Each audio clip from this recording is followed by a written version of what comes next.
Video post केला आहे, ज्यामध्ये एक शाळकरू विद्यार्थी एसटी मध्ये जागा पकडण्यासाठी खिडकीतून आत जाण्याचा प्रयत्न करत असल्याचं दिसतंय। सुरुवातीला हा विद्यार्थी उडी मारून खिडकी पकडतो आणि जसे त्याचे पाय खिडकीच्या आत जातात तशी ती खिडकी खाली पडते। यावेळी खिडकीचा विद्यार्थीही जोरदारपणे खाली पडल्याचं पाहायला मिळते। यावेळी या युजरने पोस्टला प्रवाशांना धडा मिळावा म्हणून खुश व्हावं की एसटीची काच पडली म्हणून दुःखी असं कॅप्शन दिलंय। दरम्यान हा व्हिडिओ कुठला हे स्पष्ट झालं नाही, मात्र व्हिडिओत ऐकू येणारी मराठी भाषा आणि बसच्या रंगांवरून ही घटना महाराष्ट्रातील असल्याचं लक्षात येते।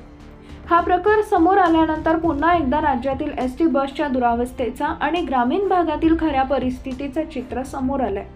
राज्यातील अनेक भागात आजही एसटी गाड्या वेळेवर पोहोचत नाहीत। अपुऱ्या गाड्यांमुळे अनेकदा प्रवाशांमध्ये बसण्याच्या जागेवरून हाणामाऱ्या होत असल्याचं समोर येत असते। इतकेच नव्हे तर प्रवाशांची वाहक आणि चालकांचीही मोठ्या प्रमाणावर भांडणे होताना आपण पाहिले असेल।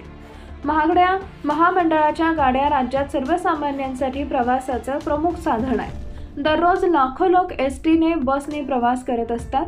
दरम्यान प्रवासी सातत्याने एसटी बसच्या दुर्दशेबद्दल बोलत असतात, या विरोधात आवाज उठवत असतात। इतकंच काय तर एसटीच्या गैरसोयीमुळे अनेक प्रवाशांनी खासगी बसकडे आपला मोर्चा वळवलाय। अशात आता एक एसटी बसचा व्हिडिओ व्हायरल होत आहे, ज्यामुळे एका विद्यार्थ्यानं केलेल्या प्रकारामुळे एसटी बसचाही पर्दाफाश झालाय।